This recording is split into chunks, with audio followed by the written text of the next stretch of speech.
Ce mois-ci, Maguélec vous emmène près de Nice, à Carros, afin de visiter l'une des premières maisons passives certifiées de France.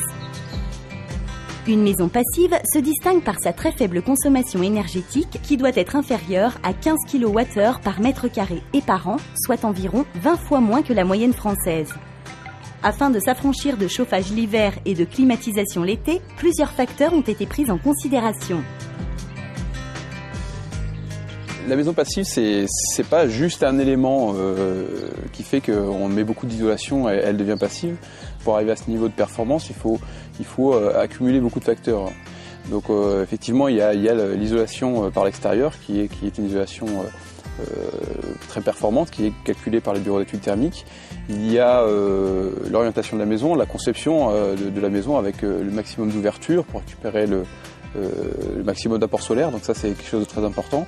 On a une rigueur au niveau de l'étanchéité à l'air qui est que la maison peut être vraiment très très étanche parce qu'elle peut être très très bien isolée, mais si c'est un courant d'air, finalement on perd toutes les calories, donc ça c'est très important. Et finalement pour faire respirer cette maison, on a une VMC double flux qui récupère toutes les calories intérieures, qui les garde et qui les retransmet au flux qui rentre, donc toujours dans le souci de ne pas perdre d'énergie et consommer le minimum d'apport électrique pour se chauffer et se refroidir. La VMC est couplée à un puits canadien, ce qui permet de préchauffer l'air l'hiver et de le rafraîchir l'été. Afin d'optimiser son fonctionnement, on a fait appel à la domotique. En intersaison, la domotique permet de basculer donc du passage du puits canadien ou sans puits canadien, ce qui permet de venir aspirer de l'air à la bonne température par rapport à la température qu'on souhaite atteindre. Et ensuite, la domotique permet aussi de mesurer dans chaque pièce température, hygrométrie et taux de CO2.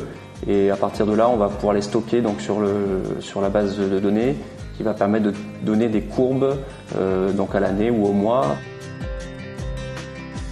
La VMC assure une température minimale de 19 degrés. Pour arriver aux 22 degrés ambiants, le complément provient majoritairement de l'apport solaire qui est régulé par des stores à lamelles orientables contrôlés par le système domotique. On a un système de sun tracking donc, qui est donné par la station météo qui est sur le toit, qui permet de donner la position GPS de la maison et donc de connaître exactement la position du soleil en fonction de l'heure de la journée et de pouvoir orienter les lamelles pour pouvoir justement favoriser ou repousser les apports du solaire en fonction des saisons. L'énergie solaire est aussi exploitée sur le toit où on a installé 23 mètres carrés de capteurs photovoltaïques pour la production d'électricité ainsi que 6,5 mètres carrés de capteurs thermiques pour l'eau chaude sanitaire.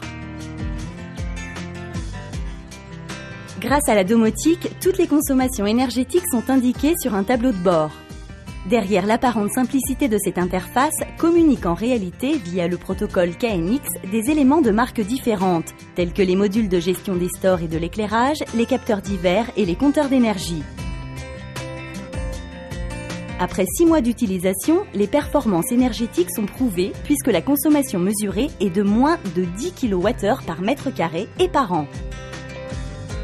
La domotique a cette image gadget qu'on a souvent pour gérer la musique ou pour gérer des éclairages. Ici, dans la maison passive, la domotique est vraiment dans le cadre de l'efficacité énergétique et va vraiment servir à l'utilisateur pour limiter ses consommations d'énergie. Donc on est vraiment dans le cadre d'une domotique utile. Malgré un surcoût par rapport à un bâti traditionnel, les propriétaires estiment rentabiliser leur investissement sur 5 ans grâce aux économies réalisées. De plus, le confort de vie procuré est pour eux un atout majeur. La qualité de vie dans une maison passive, c'est très simple, c'est très confortable et surtout, je n'ai pas besoin de me soucier de diminuer ou augmenter la température, elle est toujours constante, donc c'est très agréable à vivre.